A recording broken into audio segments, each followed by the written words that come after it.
Please. Record on this computer. Okay, great. Awesome. Greetings. So I think we are live. Yay. Yes, we are. Hello, everybody. Hello, Lauren. Hello. Yeah, I think there's a little bit of a delay, so we're gonna try to talk a little bit slower than we would normally. So if there's awkward pauses, no, they're probably not awkward pauses. Maybe they will be. Who knows? Um, um, we're gonna talk about Barbara Steele. Well, three movies that she was in, two that I knew of really well for a while, and another one that I just wanted to see because the title intrigued me, An Angel for Satan. Um, and the other two are Black Sunday and Eight and a Half.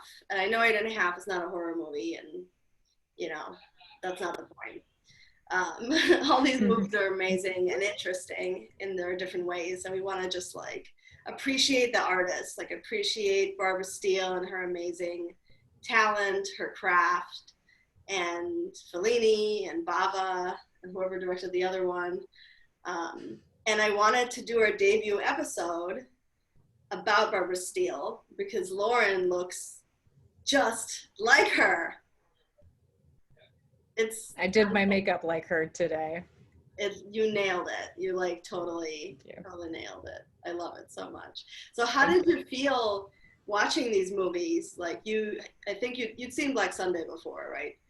Yeah, I actually I watched Black Sunday with an ex-boyfriend of mine like years and years ago, and I will never forget. Everyone talks about that opening scene where Yeah. she puts the curse on everyone and where they take the mask full of the nails and they put it into her skin, and I will never forget the reaction I had to that, because even though it was filmed in the 60s, it's still pretty fucking impactful. Yes, and it's exactly like that. Yeah. Like to this day, that scene is super creepy. I And know. It's gnarly, the nails, they just pounded it into her face with that big ass gavel or whatever it is. yeah, and they don't even there's no mercy. Yeah. It's funny how so many people, I guess, who are just getting into the horror genre think that back in the day everything was a lot more tame. It was not. It was scary as No. hell. Yeah, that It was was just more about atmosphere. yeah. Yeah. So yeah, Black Sunday I saw years and years ago, but I guess I only really became more aware of Barbara Steele when you and I started talking about her, when she was like, "You look like Barbara Steele," and I was like, "Okay." And then I looked her up on the internet and I was like, "Whoa, that's weird." Yes, which is a huge compliment. So thank you. But yeah, she's so awesome. And even the work that she's done that hasn't been horror, but she was a huge Hammer horror actress back in the day. She worked with Vincent Price. She worked with Bela Lugosi, I think, as well. She's done all the cool stuff. Here's Barbara Steele. Yeah. Yeah, there we go. The iconic scene with the nails. I mean, it's Yeah. crazy. And the performance is so powerful. You really believe that she's cursing them. Yeah, she's a lot of passion in that scene, and there's so much satisfaction too. I think it's one of the first horror movies I saw from around that era where I just felt so satisfied when the evil person came back and just wreaked havoc on the town. It was just beautiful. And she plays two characters in that film as well, which is not an easy feat by any means, and they're both very different characters. In one, she got to be kind of like her bombshell kind of vamp way, and then the other one she was more of a demure, wilted flower. Yeah. So yeah, she was great. So Angel for Satan, I watched it, but I feel like I can't even remember what I watched. There were certain scenes that stood out to me, and I was like, whoa, when she's whipping the guy, I was like, yes. Yeah. That's I'm trying to remember more, but I feel like she was also two characters in that. I think she was too. She definitely was kind of like also getting more into like, I found that that movie was pretty risque as well, especially the whipping scene. Yeah. Like that, like for the time, we didn't, like I can only imagine what the pure Christians felt when they saw that scene. It was probably like mega shocking. Yeah. But yeah, she was you could tell like even at that point that she was going to be an icon. What was it that they called her? I looked this up. It was like the queen of the vamps or something. Mm. Or like the queen of the, or like the queen of the scream queens, something like that. She's both, I would say. I would say she qualifies as all of it. Like even her character, like in 8.5, which is like definitely not like a horror movie or a gothic movie even. I found it so interesting that she's kind of this weird little like dark fairy in the movie. Like Yeah. she totally doesn't match. It's so weird. Like she doesn't fit in to the world at all. Like she just kind of pops in and acts weird and says weird shit and like then she's gone. Like it's so Yeah. weird. She's pure chaos, Yeah. which is what, because Fellini was like super surreal as well. Like he was one of the first, I guess, kind of like quote unquote mainstream surrealist filmmakers. Yeah. And so when she pops in, she's kind of like that part of his head that is turning everything and creating like almost a metaphor to everything that you're seeing already. She's like the conscience of like the subliminal aspects of the film. And I found it so funny, like how much that film and how much her performance has influenced pop culture. Like the scene where she's dancing with her husband. That's like the best scene ever. Like But Tarantino totally took that for Pulp Fiction. Yeah, I was just thinking that. You know what's Yeah. crazy is I've watched Pulp Fiction so many times. I've watched 8.5 so many times. Like legit a lot. And that never occurred to me until this time after not having watched it for years and years. I was like, that is totally Uma Thurman's dancing. Like it's totally... And she even has the hair and she's doing like the thing with her hands. Yeah. And I was watching that, I was like, oh, Tarantino, you love movies and you love borrowing shit from old movies. Like it's so funny. It's because that's like a really fun. I mean, in Pulp Fiction, like the Uma Thurman section is definitely my favorite section. Like every moment that she's like on screen, it's awesome. Yeah, she's the best part of the movie for sure. I'm actually not a huge Pulp Fiction fan, but I also didn't see it kind of around the time that it came out, and I think that that probably would have changed my impression because it was like a really big deal in the 90s. It was such a cool movie and it was so like new and avant-garde, which is like a lot of the stuff that we're talking about with Barbara Steele, what that was back in the day. But like I feel sometimes if you don't watch it at that time, like it's not quite as impactful. I mean, it's weird because like I won't watch things if everybody's talking about it. I will automatically not watch it, and then I'll discover it like 10, 20 years later and be like, oh wow, this is so cool. Yeah. And, like most of the movies I like were made like at least 50 years ago, if not 100, no, 80. I don't know. I'm terrible at math. Whenever the movie started, early 1900s, I guess, like probably the first movie like 1915 or something. That Edison Frankenstein thing. Yeah. When did Nosferatu come out? That was like in the super early. That was like 21 or something, I think. Yeah, I think I read somewhere that it's having its 100th anniversary, which oh is shit, that's nice. Yeah. Wait, that's not the right one. 1922. Oh yeah. Oh, So wow. 2022, 100 years of Nosferatu. Like, I cannot believe we are 100 years from the beginning of this last century. It's weird. It's super weird. I can't believe it. Yeah. Yeah, it's actually when you were saying that like you don't watch some of the popular things because people tell you to watch it. That's actually how I felt about Eight and a Half. Because like all the film nerds say that it's like the movie you have to see, right? It is. That's because it is. Yeah, and I recognize that now, but I think that was my Yeah, hesitation for so long because I was like, yeah, I hear it's great and blah blah blah blah blah. And then when you watch it, it's like it was so ahead of its time too, like even the way it was shot, and the way that the performances were, it just like it was just kind of going into the next era of film that totally. we like weren't aware of yet. So like you come from film school, what was your first experience with that? I mean, so I did film in college like for like a year, but then like it didn't really work out.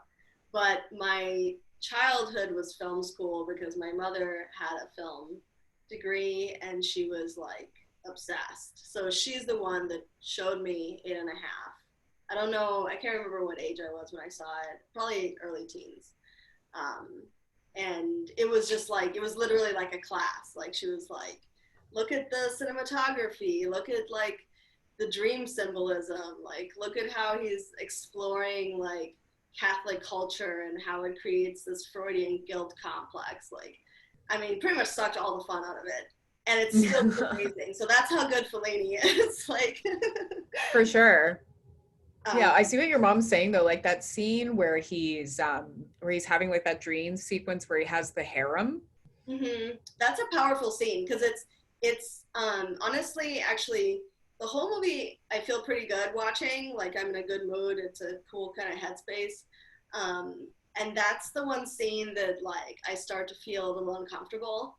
Sometimes, depending on my mood, it can really piss me off sometimes because it's like this is literally like why we have the patriarchy. Like this is Mhm. why, because we treat our men like eternal little boys that need like their mother whores to take care of them and do everything for them. Um, Yeah. but I feel like Fellini, like there's directors I really like Fellini and Argento, who we're going to talk about next time, which I'm so excited Mhm. about. Um, I'm very interested in these directors because they explore their male experience. Um, and I feel like they use the movies to kind of expose the toxicity of their masculinity and not just theirs, but the culture that they live in, that they are very sensitive to. And Yeah. they explore it through intense fantasy imagery, or like in Argento's case, like just a lot of killing of like beautiful women, you know, like Mm. kill the seductress, like she has no power over you, like the knife is stronger than the vagina. Should put that in a quote in a bio Yeah, somewhere. I need that on my no, that would look terrible. Um, um, but I feel like they explore it to kind of exercise themselves. Like Yeah. you know, they're trying to understand. It's almost like a therapy session. Like Woody Allen's movies are like that too, but it's like super icky with him at this point. Yeah. But Totally. I still like his movies, but I don't really feel like watching them anymore. You know. I have kind of the same feeling about Roman Polanski. Yeah, yeah. And It got all weird when he came up in an earlier conversation.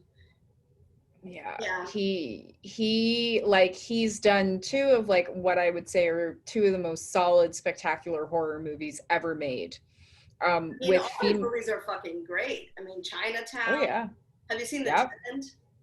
He's yeah. I saw The Tenant years ago. That one's wild. fucking mind fucking a million. But yeah, I mean, he's obviously like fucked up. But also like karmically, like he was already fucked. Like his parents were killed by fucking Nazis, and then his pregnant wife gets killed by the Manson family. Like Yeah, nothing yeah. That justifies it, but he's literally this lifetime has been hell for him. So yeah, yeah. living in It's hell. crazy how sometimes people have like kind of that continual cycle of that kind of stuff Yeah, happening. it's But yeah, in the case of Fellini, like I do when I saw that scene with the harem, I kind of saw it as like, yeah, it's definitely an exorcism of the shit that he had been taught in his culture, in his life, and through his family Yeah. about how men are worshipped and like need to be taken care of. And, but like, how the line between like mother and whore is so incredibly thin.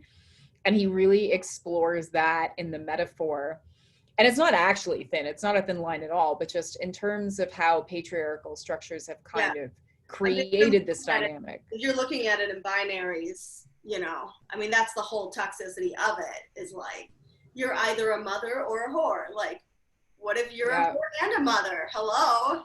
And what if you want to be everything? Like, I think that every woman in the world can actually relate to the idea that you've had some dude at one point in your life who's tried to turn you into their mother whore. Yeah. And when you're not mother enough, they kind of like toss you aside, or if you're not whore enough, like they find someone else. It's like, Yeah. but that like that idea, that ingrained idea in culture is part of the problem that Fellini is exploring a lot. In a way, like all the movies we're talking about with Barbara Steele explore that as well. Black Sunday is definitely exploring some of that patriarchal, like because you have like the character where she's the pure virginal one and then she's like the seductress, and neither of them are like fully formed until they're kind of like the story comes together, you know. Mm-hmm. It's Yeah. the same kind of thing. Yeah. Argento was totally aware of that. Yeah. Yeah. It's cool because it's like, it takes courage. It takes courage to face your demons. And it's one of the reasons I love art and horror specifically. I feel like it lends itself to the exorcising of personal and societal demons, and real Yeah. ones too. Yeah. And the one, well, yeah, the ones that we all have. And it's funny that like I've done a lot of research on possession in the past, and like what was considered possession and what is still actually considered possession now under Vatican law. And people speak a lot about like, you know, how possession used to be like mental illness. That's not necessarily the case either. It's like Right. possession was considered to be any person who was acting outside of the norm or who was exhibiting strange behavior. I do believe that there are people out there who did actually have demons. Like there's so much that we don't know. Mm-hmm. But I think that on the whole, it was like them acting out to some degree, either subconsciously or consciously. Yeah. Um, And they didn't have art. So, you yeah. know. I like the supernatural element too in all of these movies. Like, even in 8.5, actually, because there's like the mind reader who's reading people's minds. Oh yeah, that dude. I forgot about him. And then Barbara Steele has like that huge moment where she gets like super dramatic and is like, no. Yeah, I love that. that was crazy. Um, yeah, the witch coming back Mm-hmm. narrative. Okay, I'm getting really annoyed. I can't remember Angel for Satan's plot at all. Go look it up. I do that sometimes. I watch a movie and then it's like literally 2 minutes later, I'm like, what did I just watch? It's tough because I only saw it once and it was like such a bad, like I was pissed. I couldn't find it. It's not anywhere like streaming, which is Yeah. sad. So I saw like a crappy version on YouTube, and it was subtitled Yeah. in Spanish, which is fine. Oh, that was fine. Were you able to understand it? Like, I want to say like I was getting arrogant and I was like, oh, I'm going to understand like 70% of it. I probably understood like I want to say 40 to 50. So Like I this is took a dual role. Yeah, I was right. it was a dual role. Okay. Harriet Montebrun and Belinda. No, Just that read makes sense. this. I'll just read this. An angel for Satan, in Italian, un angelo per Satana, Mm. is a 1966 Italian horror film directed by Camillo Mastrosinche. It stars Barbara Steele in a dual role as Harriet. I've noticed they're changing, her name is spelled differently in different places. That's, Mm. anyway. as Harriet Montebruno / Belinda and is set in a small village by a lake. It is based on a short novel by Luigi Emanuele. This was Barbara Steele's last Italian Gothic. Oh, wow. That was the last one. So yeah, it was pretty pivotal then. It's interesting that you can't find it. And that's all it says about it. Oh, great. Well, and Wikipedia. Thanks, Wikipedia, for being so thorough. Wow. Yeah. Yeah, but I'll have to try to find a good copy of it at one point. I mean, it doesn't seem like it's possible. It should be. Like they released all the Hammer horror films in collections, right? It should be, I mean, theoretically, they should be able to have it somewhere in the world, but it might be like a real digging for treasure situation. The resurrected statue of a woman causes the townspeople to remember and shudder as strange events begin to happen. Sassy. I like it's that. Pretty spooky. Like, I mean, I gotta say Black Sunday is definitely better. Like, that's Bava, and it's like really well done. But I think An Angel for Satan was really cool. Like, for what it is, it delivered mostly. I don't know. How do you feel? Yeah, definitely. I like the feel of that era with those kind of movies. Mm-hmm. I found that it was maybe less flashy in some ways than Black Sunday, which, I think you know what I mean. It wasn't quite like the sound in the background and like the swelling drama of it. It was a little bit more subtle. It reminded me a little bit more of Carnival of Souls. I love that that movie. way. Oh, so good. But like it did have like kind of an uneasiness about it that like Black Sunday for me was more camp, like pure, beautiful, unadulterated, sexy camp. Like I really like that flavor. I found An Angel for Satan was genuinely like a little bit more subtle in terms of the way that it was like filmed and it was created and it was acted. I feel like they were trying to go for something more subtle there. Yeah, that's interesting. Yeah, it was a little more subtle. I wish I could have seen it without all the like pixelations and shit. That was so frustrating. I know. I would love if there would be one day for a company to like be able to release old movies in really good quality. Yeah.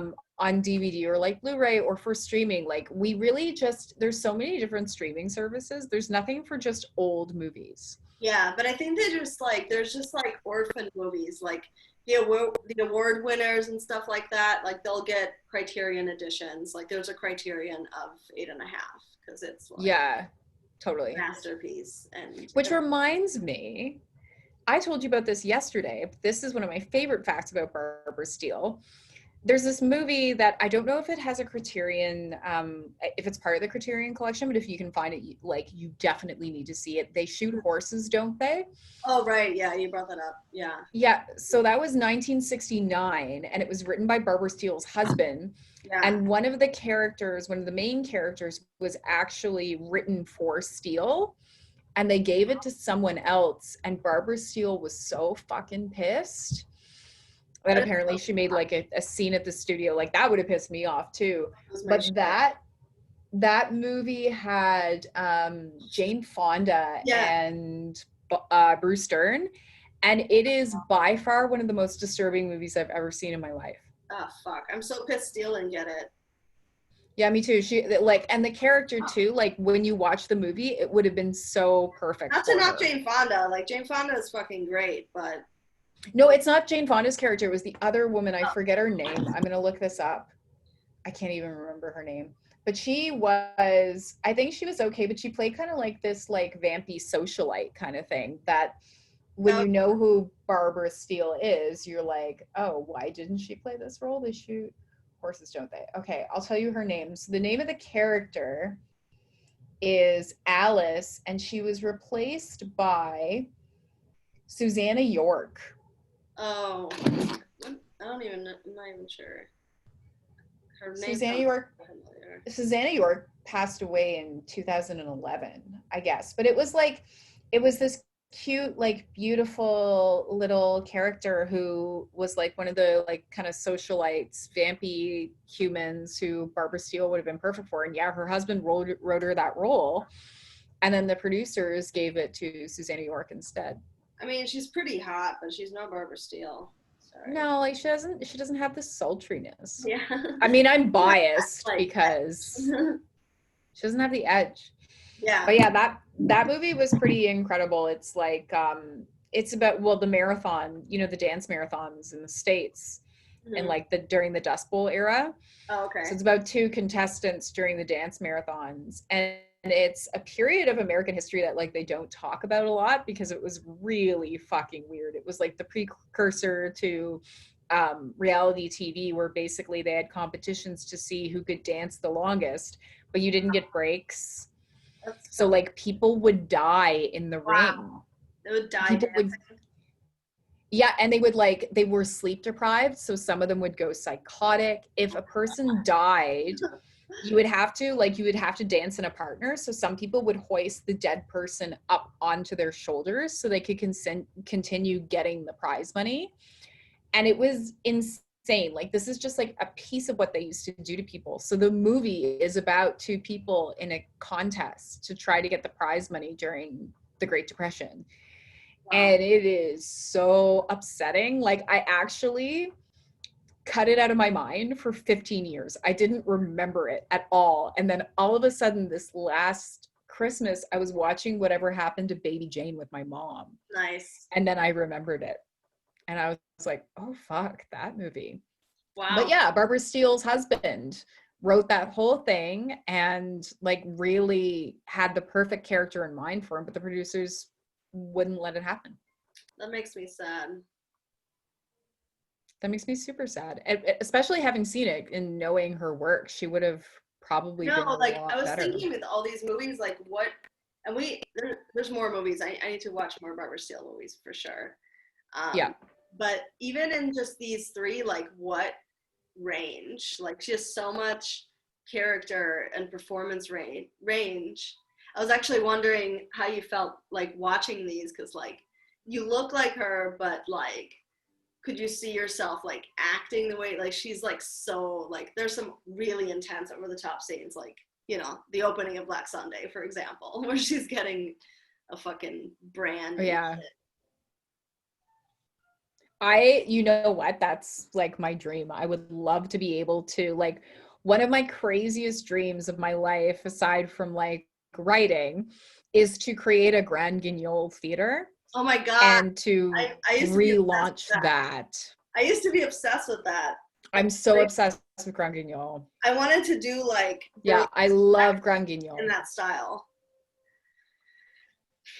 Oh my God, perfect. People lose limbs in the middle of the burlesque act. That's awesome. Like Wizard of Gore, like do a dance, like getting like my head chopped off and shit. Like I thought that'd be so cool. That would be perfect. And see, that's like, Grand Guignol was so awesome. But then like when the Second World War came, France was like, okay, I feel like we have enough to deal with right now, so we're gonna toss this aside. But there's no active, I know that there are theaters that like have Grand Guignol themed stuff, but to my knowledge, there aren't any major theaters in the world right now that specifically dedicate it to Grand Guignol. And I would love to have that theater and to be like one of those girls and be able to do that whole Barbara Steele routine and like really go over the top and have like my Black Sunday beginning of a show. I would love that. Yeah. That would be amazing. That would be just epic. Yeah. And like that acting too, like what a lot of people don't realize now, because I mean, acting in films have changed so much, is it's really challenging. It's hard. Yeah, you're like really acting. Like there's like acting, well there's a bunch of different kinds of acting. You've done acting, right? Yeah. So I've done like stuff have you been in or done like projects? So like I used to do quite a bit of theater. I went to theater school originally, and I loved doing Shakespeare. Shakespeare was one of my favorite things. Like I played Ophelia and Hamlet, and it I love was, that. That's so perfect. I don't remember any, like, the thing with me though, as a personality, and I think you can already tell this from knowing me, but like it's hard for me to identify with like the Ophelias or the Juliets or like the Violas. I always identified more with like the Lady M and like Tamara, Queen of the Goths, and like the badass, you know, evil women who are like who kind of like perpetuate the action but are like brought to a specific point because of something that's happened to them due to like usually a patriarchal thing, right? So I love doing Shakespeare then, and then I did a lot of like TV. Oh, So cool. like Canadian TV, and I did that for like about 10 years or so, and I actually just I kind of stepped away from it when I went to Toronto and focused more on my writing, and then I just had like one little role recently, and it was fun to like acting is something that I'd love to be able to do for fun and to do it kind of like as a no pressure and be able to like work with people I like. Yeah. But like writing is my number. That's my thing. Acting will be kind of like the second one. But yeah, when you watch stuff like it's almost like in a modern context, the only thing I can think of close to it is David Lynch. It's like it's that acting that's just like a little bit over the top, but it still is convincing enough to keep you in the story. And that's totally what Barbara Steele did in those days. It's like, especially in 8.5, where she's just like such a sexy misanthrope. I And know. then It's so funny. She's just like crazy. Like she shows like over six like dramatically different moods, and that would be like normal if she was like the lead of the whole film, but she actually like, I mean, probably her running time actually on screen is maybe 3 minutes max. Like there's really, she actually does not have much on screen time, and each scene is so small, but like it just shines so hard because she's but like, she's so memorable. Like she's more memorable than I find. Like there was the vampy character, like the mistress. right. I found that, and it could be a bias, but I found that Barbara Steele just she stood out a lot more because in her scenes, and it's also her voice, Mm-hmm. which is Yeah. huge because a lot of the women at the time, because there's the idea that like, oh, you know, feminine is a very high voice and all the women have like these lovely little voices. And then she would show up and have like this kind of flavor to Yeah. everything she said. And it was just like beautiful. And sometimes she'd speak English as well. She was one of the only characters that occasionally spoke English. Right. So every time she spoke, it was like there was a quiet around her. There Yeah. was just like she was just a complete and utter focus because of like the magnetism that she had. And to me, that's a lot more memorable than someone who's like on the marquee, someone who is able to attract so much emotion and attention with a singular line. Like that's what you remember forever, right? Yeah. What was the line That's you said that you texted me? You're like, best line ever. Oh no, it was when someone was looking at the mistress. There was like another woman, and she like the mistress comes in and she like sits at a table and she's like wearing a really outlandish outfit. And this woman goes, "She must be an Aries. She has all of the characteristics of an Aries." And I laughed so hard because as an Aries, I can attest 100% that that was a true statement. Oh my god, I love it. I have trouble Yeah. believing you're an Aries. It's weird. Like, Why? not like what I picture as an Aries, I guess. I don't know. It's like when you put it together, like when you put the three things together, it made like so like Aries, Leo, rising, moon, Cancer. It makes sense when you put it together like as a whole. Yeah. But like if people look at me and they don't know and like they're like, just what sign do you think she is? Like it's Scorpio quite a bit or Leo. Yeah. I might go with like Libra or Gemini, honestly. Okay, I'll accept that. I'll take that. You don't have a choice. Actually, a lot of actors are Geminis. Marilyn was a Gemini. Was she? Yeah. Barbara is a Capricorn, which Oh, you nice. are. I'm a Capricorn. Cool. Yeah, her birthday's just a couple of days after yours. I love that. That is so Yeah. weird. It just feels like doesn't that just feel like we're like fated to be here, like talking about this right now, and it's like so close to like tomorrow's Halloween. Yeah, and it's the day that Fellini died tomorrow. He died on Halloween. That too. That is just, Yeah. it's so weird. I feel like, I don't know, it's a lot of pressure. Yeah. It's a lot of pressure, but it's really cool. And I mean, I think I told you too that like at this point in my life, I'm getting a lot of Capricorns show up Hmm. out of nowhere. Like everybody in my life is all of a sudden a Capricorn, which has never happened to me. And like I look at that and I think, huh. And it's even like the people who are influencing me a lot, like Barbara Steele, like they're all Capricorn people. And I think honestly, I think it just means I need to get my shit organized. I think that's That's always my the lesson. theme. That's been my lesson for this year as well. Yeah. Hard to do in 2020 though. Yeah, it's like extra challenge. Like, oh, you have all this shit you didn't take care of. Well, now you got to do that and all this new stuff. And now you also have to worry about the world being on fire. That's a problem as well. Yeah, this Halloween feels like, I don't know, just really different than other ones. It just, How does it feel different for you? I just feel like there's this heaviness in the air that is not, it's not from the spirits visiting, it's from everybody that's alive. And I feel like the visiting spirits are like, yeah, I'm gonna skip this year. Like, I don't Yeah, I'm gonna know. not do this for a Like, while. we're Yeah. bumming out dead people. Like, that's how bad it is. Yeah, they're like, I'm gonna head out, guys. You have a really good time. Not interested. Yeah. Yeah, it's there's a lot of energy I find this year, like cosmically and not so cosmically. I mean, obviously the situation is happening in the States. Being in Canada, it's different for us because it's like we're kind of just observing it, but we're still like Canadians are super into American politics and are like following everything so closely. It's crazy.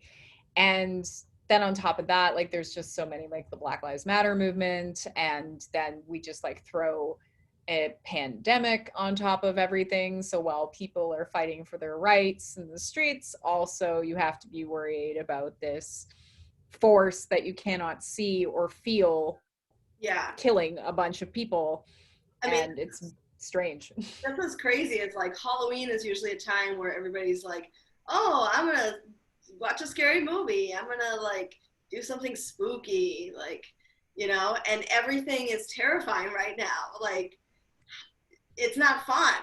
Like, it's not, you don't like need a fake scare. Like, it can still Yeah. be cathartic, but like, I don't know.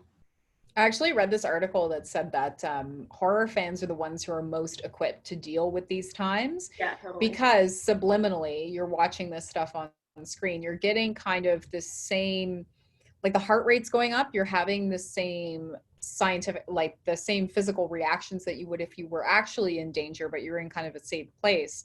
So it's almost like horror fans have been prepared in advance for all of the shit that's hitting the fan right now.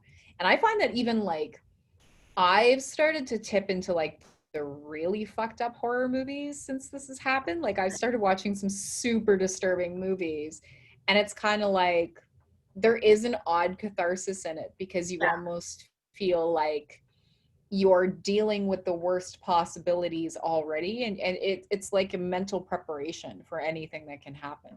Hmm. Yeah. Psychological endurance tests. It's like running a psychological marathon. Yeah. Yeah. It's so weird. That totally made me think of the emotional stretching exercise that was one of the Nexium in the program. Oh yeah, oh fuck yeah. We actually did it on the first episode of Witch TV, which I just posted. Like, we did it on air, Mm-hmm. and it's such a weird exercise. Like, it actually feels pretty good, but it's like you have to think of like the worst thing ever, like bring your emotional like vibration all the way down, and then you gotta think of something really positive and like bring it all the way up, and then bring it down, bring it up, and like just keep doing that. And that's called emotional stretching. So it's almost like horror movies do that for you. Like, they put you through your paces. Like, you're like, your heart rate's going, you're scared, then like you can calm down when whatever danger has passed till the next scare comes. Like, that's so weird. Yeah. Actually, slightly off topic with the Barbara Steele thing, but I have to ask you anyway. So, Keith Raniere was just sentenced. How has that affected Albany? Has there been a lot of talk around where you are? I mean, I haven't really been hanging out with people, Pandemic and all. but yeah, I don't know. But I was really happy to see that. Actually, we're gonna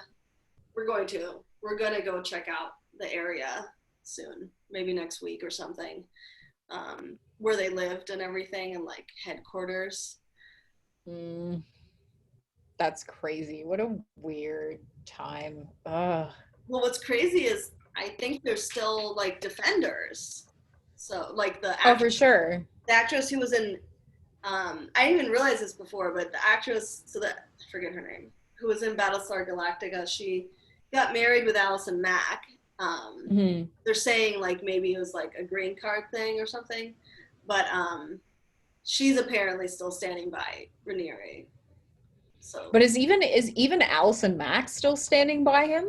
I mean, I think Allison Mack's just like, fuck. Yeah. FFL. Well, Yeah, she might get 40 years in prison, which like, okay, he got 120, but 40 years when you are a young woman is a long time. did you say Like four she's or my 40? age. Did you say 40. 40? Fuck. I mean, that would suck. She would like lose her whole life. Yeah, you'd get out when you were in your 70s. Yeah. It's Yeah. basically life. Yeah. Yeah. Yeah, I Yeah. wonder what they're gonna give her. I figure it'll be, I don't know. I feel like I'm just so jaded. Like I feel like since she's a celebrity, like she'll get like 4 years or something. Like, Yeah, it's so funny because my husband, who's like the biggest normie in the world, he we were watching this, and he's an actor, and I think I told you this before, but like he couldn't stand her because he's just like, you can just see it. You can see the performance that she's putting on right now. And like he's like, yes, she's a victim here, but it's like there's something in her that's just like, he's like, I can't watch any of these people. Like he was like, all of them, I can't watch it because it's like it's hurting me. These poor people who become part of this crazy organization and then bring all these other people into it. It's like there's a lot of guilt associated with that, and there's a lot of, yeah, I oh mean, boy. it's crazy. And as I put on Black Sunday earlier today to refresh myself, I was like, oh my God, she's being branded. Well, that's what, when you were saying that, I was like, I was thinking of the Nixium thing, like the branding. What's really interesting about that is in the medieval ages, like how they show it in Black Sunday, is that was a punishment for anybody who was aligned with Satan. It was a patriarchal way of marking women, essentially as you would mark cattle, to show that they were either devalued, that they were like awful people, that they were going to hell, or before their deaths. It's, and it's interesting that like Raniere had actually gotten a bunch of women to believe that that was a form of empowerment when traditionally I know. it's a form of enslavement. It's so crazy. I mean, I think that's like the weirdest mind fuck about the whole DOS thing. Like Mm-hmm. the larger thing was kind of different, but I guess it was all the same when it comes down to it. But Yeah. like selling people empowerment, but instead taking their willpower. Like it's this trade you make, because I get decision fatigue. Like it would be kind of cool if there was somebody that like could just be like, what should I do? Like I don't have to think Yeah. at all. Like it's very tempting. It's super tempting, and it can work for a little while. It can help you feel in control, like controlling your weight. Like that was one of the things they were doing. Like that makes you feel in control because you're like, okay, well, I can't control other things. I can't control my mind. I can't control the world, but I can control my portions, and I can like Yeah.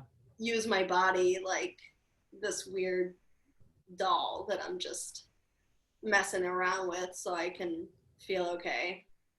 Yeah, and it probably enhances dissociative states Oh, for through sure. that though. Because I like at first you would have that control, but when you realize slowly, like when the control starts kind of, taking over you, what essentially ends up happening is like you become you're a puppet of yourself, and the dissociation becomes so strong that that's why it's so difficult for members to leave, mhm. is because they've become completely dissociated from what's actually happening. The reality line is skewered. I mean, like that emotional stretching thing. Like, if you're sitting down and watching a horror movie, like obviously that's a whole different like context is everything with a lot of things. Um, if you're watching a movie and it's causing catharsis, like that's yours to give, and that's the beauty of the artist is like you make something and you give it away. You don't. There's no strings attached, besides Mm-hmm. having to buy it or whatever. Um, but in the case of like cult programming, you are they are using it to control and to just like keep you tethered, keep you emotionally tethered to the source Yeah. of your bliss. Did you watch The Vow? Yeah, Yeah, you that's did. the whole thing. Yeah.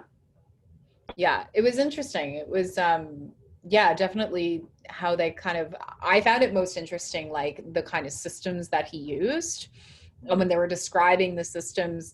And what's awful about it is you hear about it and you go, well, that doesn't sound too bad. I could get behind this, or I could get behind Yeah. A or B. Yeah. And that's how he sucks them in. Like, I consider myself to be a pretty strongly willed human. And for a while I'm watching this and I was like, oh, I would definitely not fall for any of this, but that's a lie.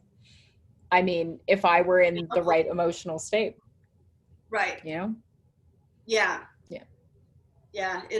It's really strange. I love how we ended up talking about the vow.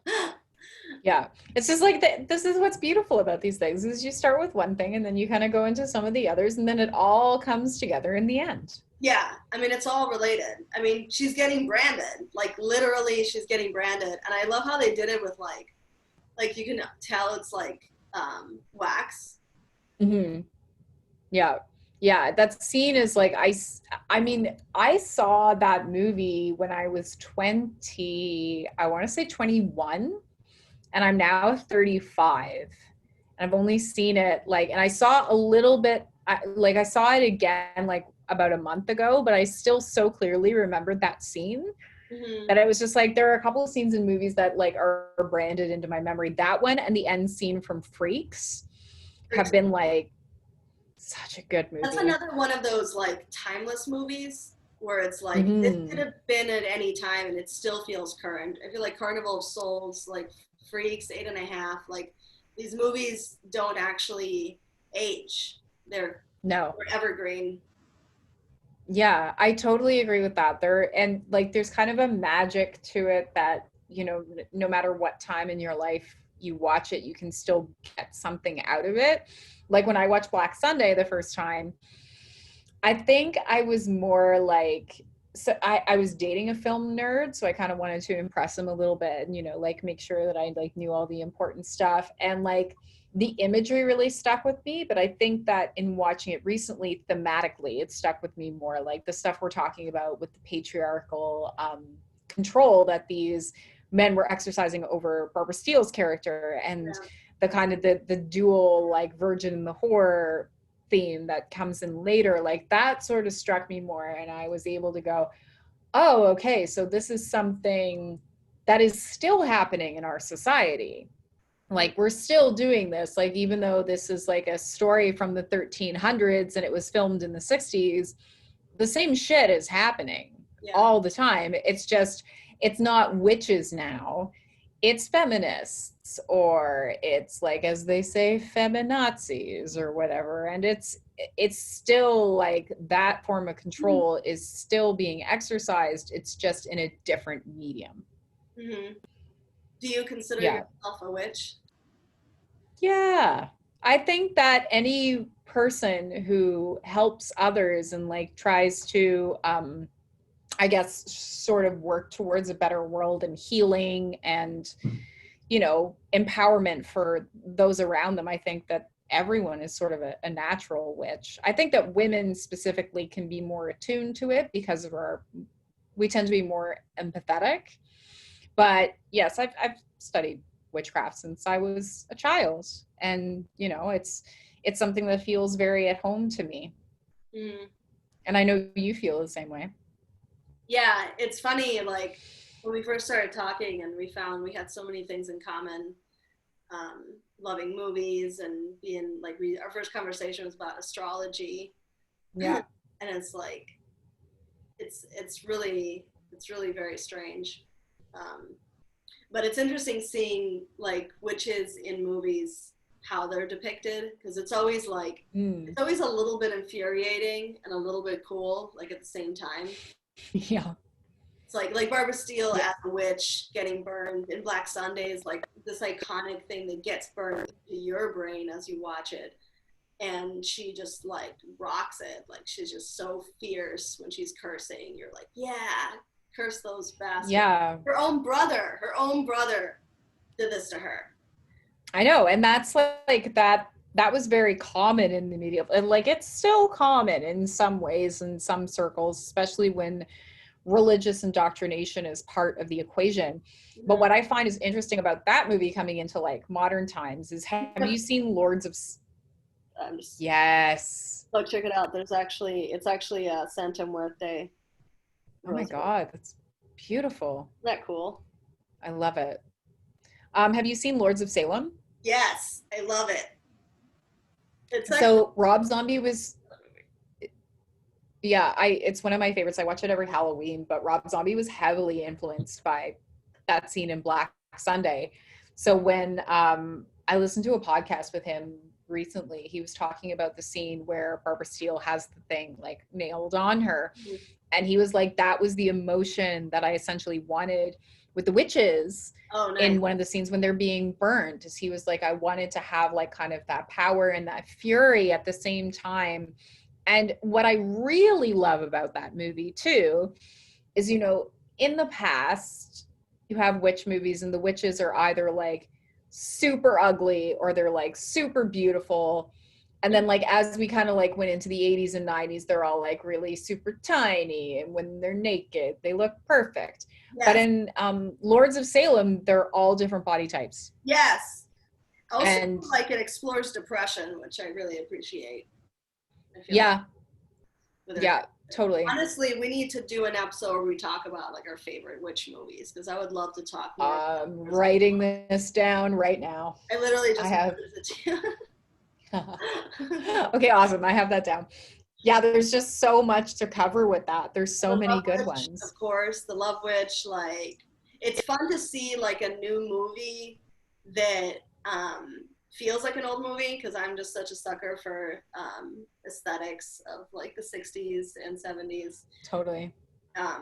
But like the fact that it's like now, it's current, but it's still like having a discourse with these old horror movie tropes and like the whole, Madonna horror complex. Oh yeah, and there's a podcast, I'm going to send you this podcast later. It's so important. But they talk about that scene where she has the tampon and she's talking about like the menstrual blood and what that means. And I have never seen menstrual blood talked about that way in a film in my life. It was like talked of as a positive, as something that is like beautiful. And every time you see even a comedy, if period blood shows up, it's like a vehicle for disgust. Yeah. Like, but it was just really interesting.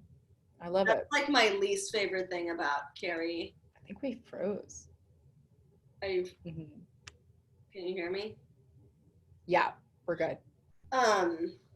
Carrie, like, she like stops bleeding in the shower. I mean, she doesn't stop bleeding in the shower, which is like actually not factual. If you go in water, you stop bleeding. Like your body just knows and it shuts it off. I don't know why. Maybe it's so sharks don't eat you or something. I don't know. Leza Science 101. So the sharks don't eat you. Duh. Nature thinks of everything.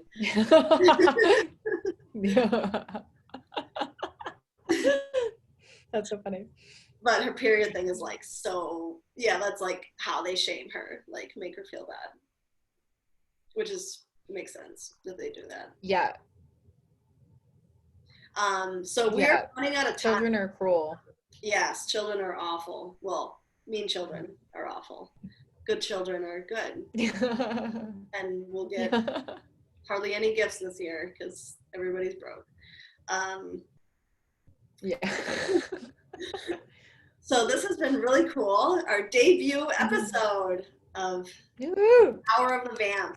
That's our show. So we'll talk about horror movies. We'll talk about witchy things. We'll talk about, I mean, you know, anything related to those things.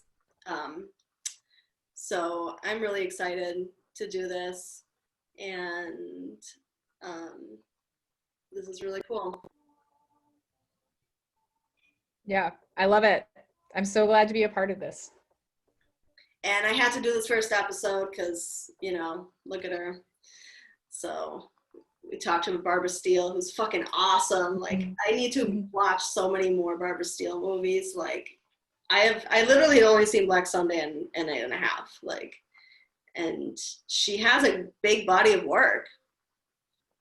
Oh, she was in a Cronenberg movie, Shivers. I'm gonna watch that tomorrow, actually. She's supposed to be talking. Yeah, I'm gonna go to my video store and check it out. Nice. Ooh, nice. When we decided on this episode, I like Googled. I'm like, is she topless in anything? Yeah. It's important stuff. You know, that's the important research I did to prepare for this. Hey, it's like, especially for the era, you have to know, right? You have to know. Well, it's like right on that line, like late 60s, like there's a high, late 60s, early 70s, very high likelihood there's going to be some topless action if they're doing like horror, you know? Yeah, for sure. So, all right. Well, thank you so much for having me tonight. Thank you for existing, because it's weird that you exist. Like, you seem I love that. I'm going to make that part of my bio. Thank you for existing. I actually exist. Yeah. So we'll talk writing too. We'll talk horror. We'll talk whatever we want to talk about, but it'll be like witchy horror adjacent to some degree. So thank you for joining us, and see you next time.